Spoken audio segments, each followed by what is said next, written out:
August 1st, 1944, 5 p.m. In the heart of Nazi-occupied Europe, the Polish capital of Warsaw erupts in flames. But these are not the flames of destruction, they are the flames of defiance. For 63 days, the citizens of Warsaw will wage a battle that history will remember as one of the most heroic and tragic chapters of World War II. This is the story of ordinary people who became extraordinary heroes. This is the story of the Warsaw Uprising, the city that fought alone against Hitler. To understand the Warsaw Uprising, we must first understand Poland's suffering. September 1st, 1939. The world awakens to the thunder of German artillery. Hitler's Wehrmacht crashes across Poland's borders like a steel tsunami. The Blitzkrieg has begun. Poland fights with desperate courage but faces enemies on two fronts. On September 17th, the Soviet Union invades from the east. Caught between two totalitarian giants, Poland is crushed, divided, and erased from the map of Europe. But the Polish spirit refuses to die. For the people of Warsaw, occupation means terror. The Germans established the Warsaw Ghetto, cramming nearly 500,000 Jews into a few city blocks. Starvation, disease, and death become daily companions. Outside the ghetto walls, ethnic Poles face their own nightmare mass arrests, public executions, and the constant threat of deportation to concentration camps. But even in this darkness, resistance flickers to life. The Polish underground state emerges a shadow government operating beneath the Nazis' noses. At its military arm stands the Home Army, the Armia Krajowa, or AK.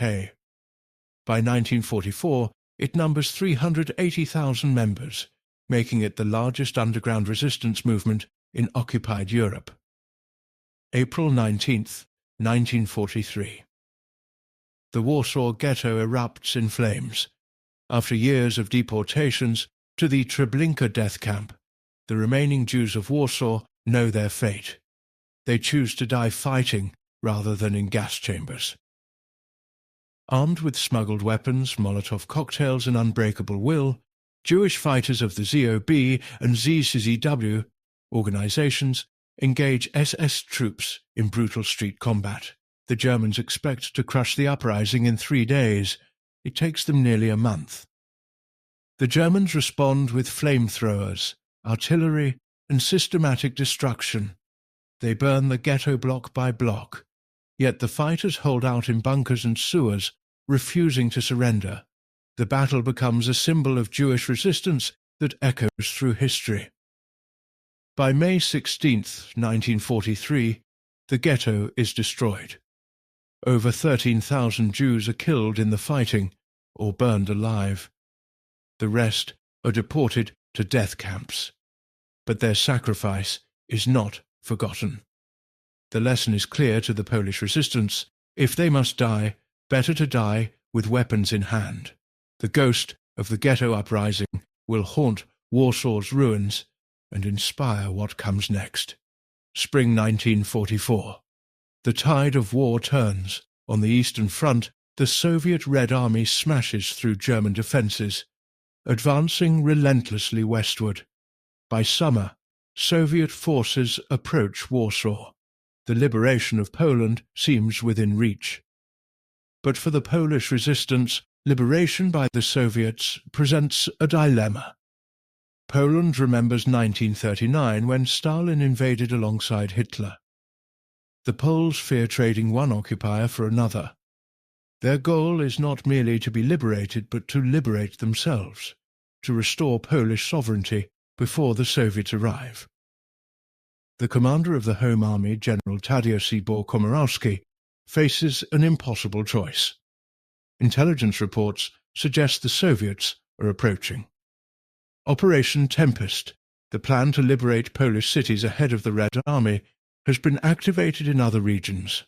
Warsaw must decide: rise now or lose the chance forever. The debate within the resistance is fierce. Some argue they're not ready. Weapons are scarce, ammunition limited. They have perhaps 2,500 firearms for thousands of fighters. Others argue waiting is suicide once the Soviets arrive. They'll crush any independent Polish resistance. On July 29th, Soviet artillery can be heard across the Vistula River, just 10 kilometers away. Time has run out. The decision is made. The uprising will begin on August 1st at 5 p.m. W hour. August 1st, 1944. 5 p.m. The word spreads through Warsaw like wildfire. Burst! It's the signal. Thousands of young men and women emerge from hiding places across the city. They carry weapons, wear red and white armbands, and bear expressions of fierce determination. After 5 years of occupation, Poland fights back. The initial attacks stun the Germans. Resistance fighters storm key positions, police stations, German offices, military buildings. Red and white Polish flags appear on buildings across the city for the first time in 5 years. In the western Wola district, in the city centre, in Old Town, battles rage. The sound of gunfire echoes through every street. The insurgents achieve remarkable success in the first days. They capture large sections of the city, establish communication lines, and set up field hospitals. The civilian population erupts in celebration. After years of fear and humiliation, Poles control their own streets. Underground newspapers proclaim, "Warsaw is free." But reality soon intrudes. The Germans hold the bridges across the Vistula, key fortifications, and have overwhelming firepower. More ominously, the Soviet advance suddenly halts on the city's outskirts. The Red Army stops and watches. The uprising involves not just soldiers but an entire society. Women serve as nurses, couriers, and fighters. The scout organization, the Grey Ranks, mobilizes teenagers who know the city's sewers and ruins intimately. Old men stand guard at barricades. Everyone has a role. This is a people's war. The Germans respond with characteristic brutality. Hitler, enraged by the uprising, issues orders. Warsaw must be razed to the ground. Every inhabitant must be killed. The city must cease to exist. SS Obergruppenführer Erich von dem Bach-Zelewski takes command of German forces.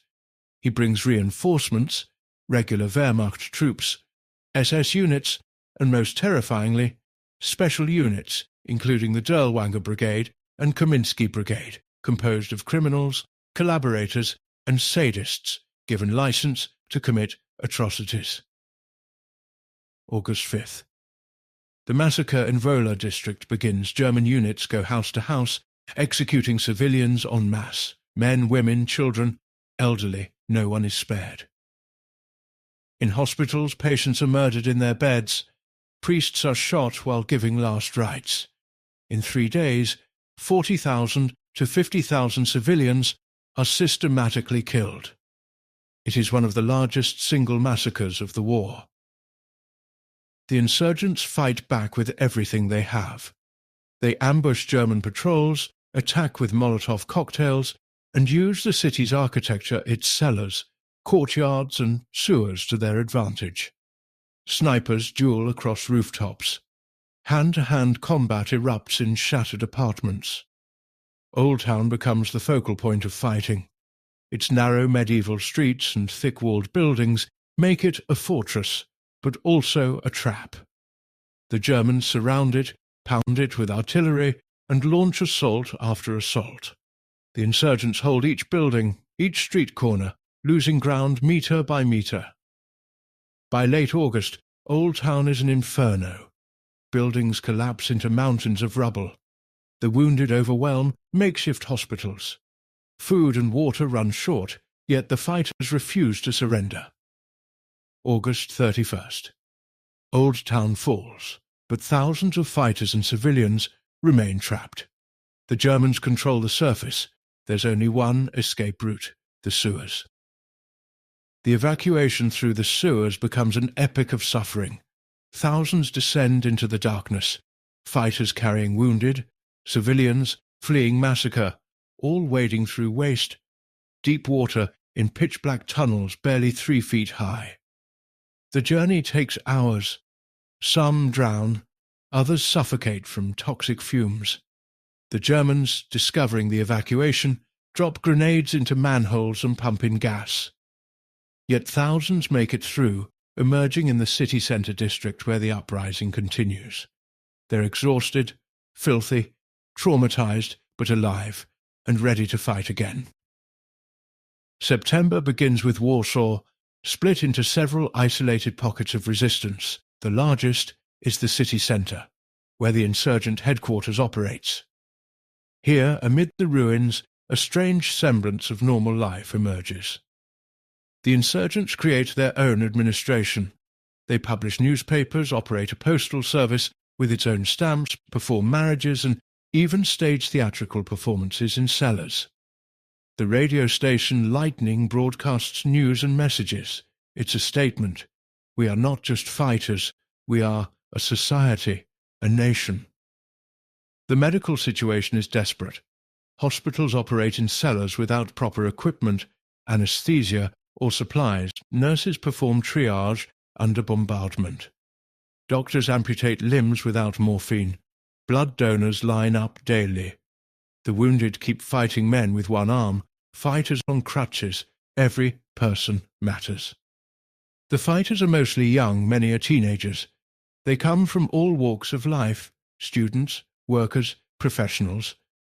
They share little except courage and a dream of free Poland. They fight not for personal gain, but for an ideal. Many will not live to see it realized. The insurgents' greatest weakness is supply.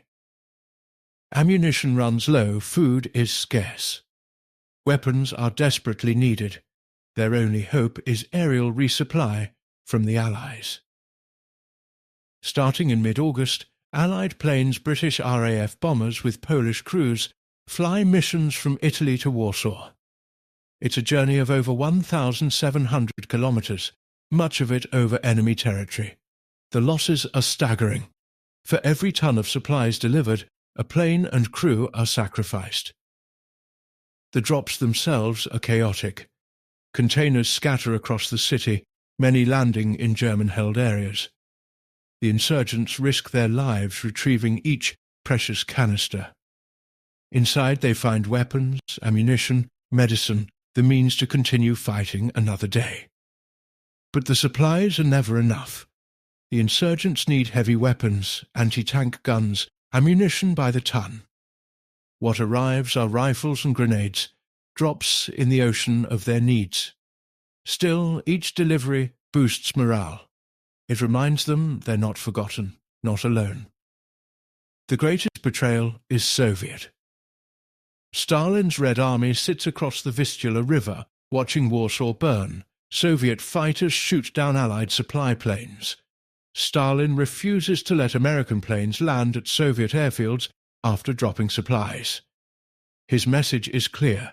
The Polish resistance must be destroyed so that Soviet-controlled communists can rule Poland unopposed.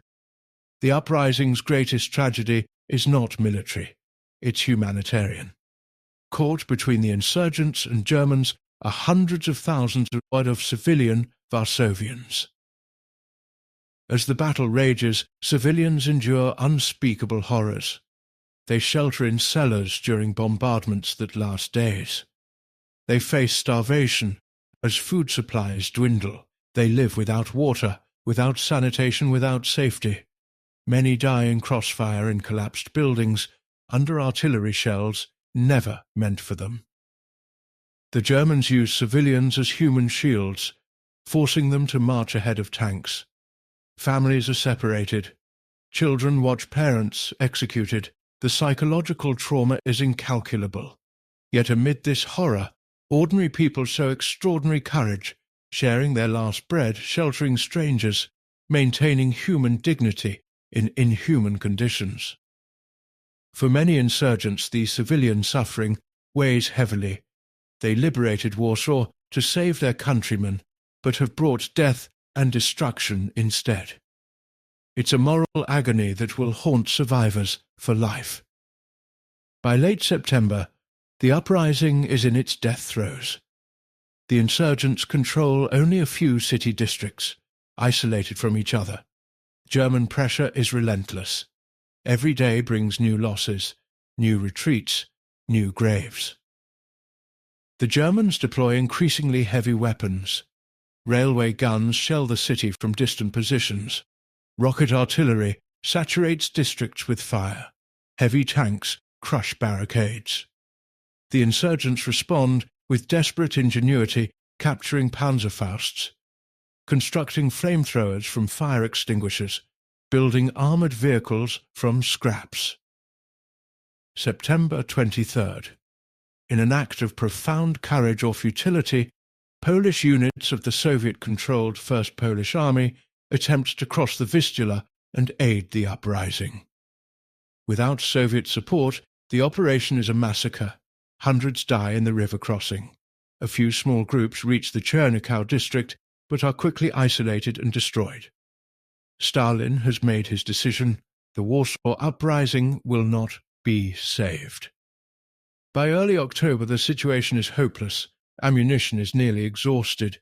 The wounded outnumber the healthy. Food has run out.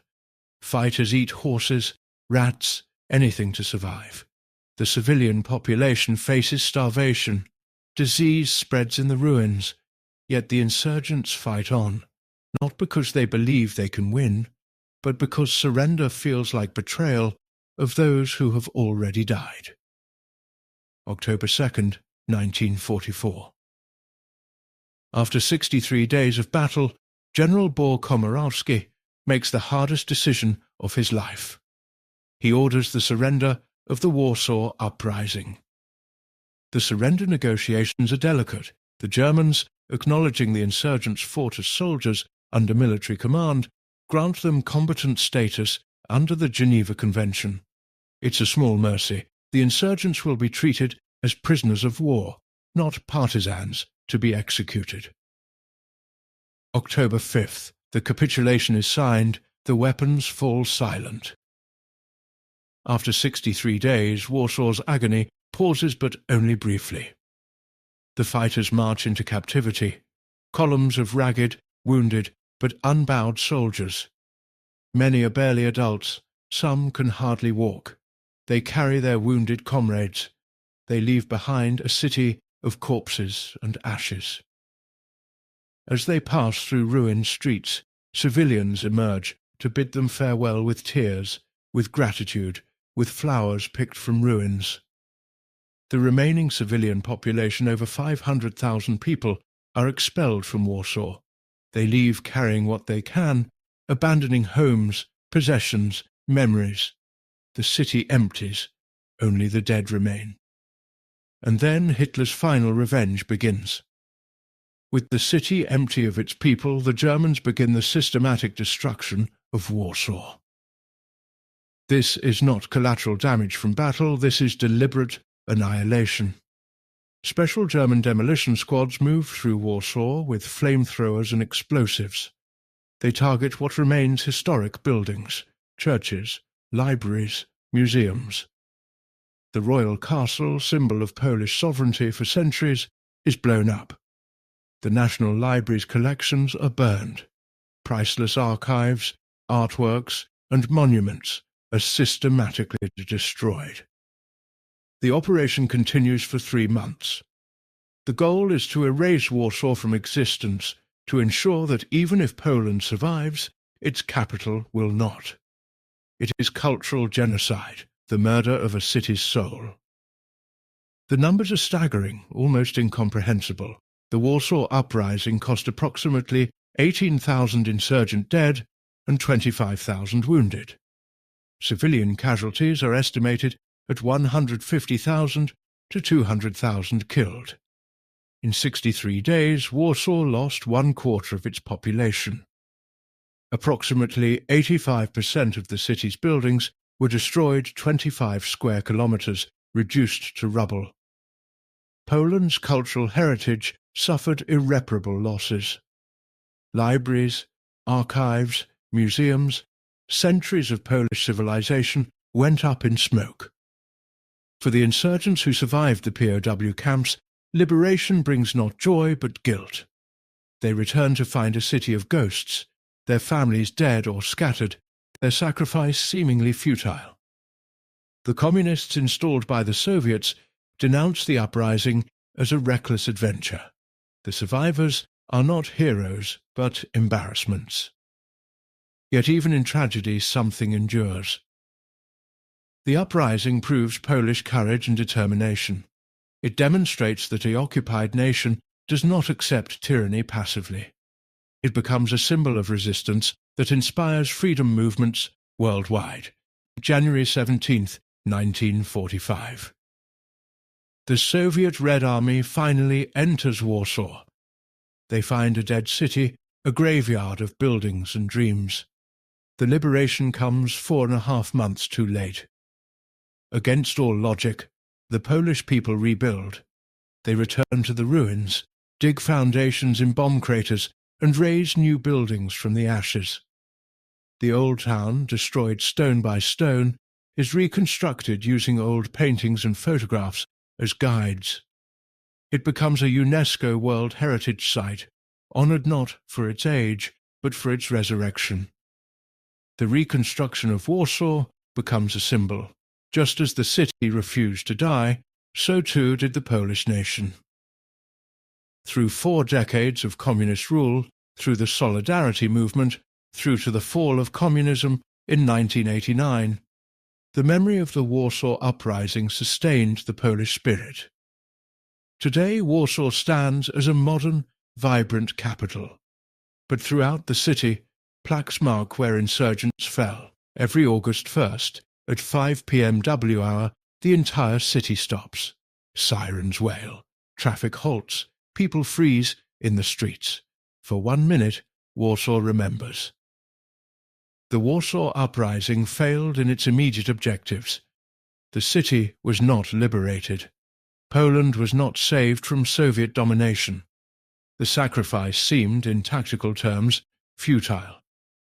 But history judges the uprising differently. It was an act of moral courage in the face of overwhelming evil. It proved that some things are worth fighting for, even when victory is impossible. It showed that a nation's spirit cannot be conquered by guns and tanks. The insurgents of Warsaw fought alone, abandoned by their would-be allies, betrayed by cynical power politics. They lost every battle but won the battle for human dignity, for the right to resist tyranny, for the principle that freedom is worth any sacrifice. They fought alone, but they are remembered by the world. This is the legacy of the Warsaw Uprising, not a military victory, but a moral one. Not the triumph of arms, but the triumph of the human spirit. The city fought alone against Hitler, and in doing so, it fought for all of us.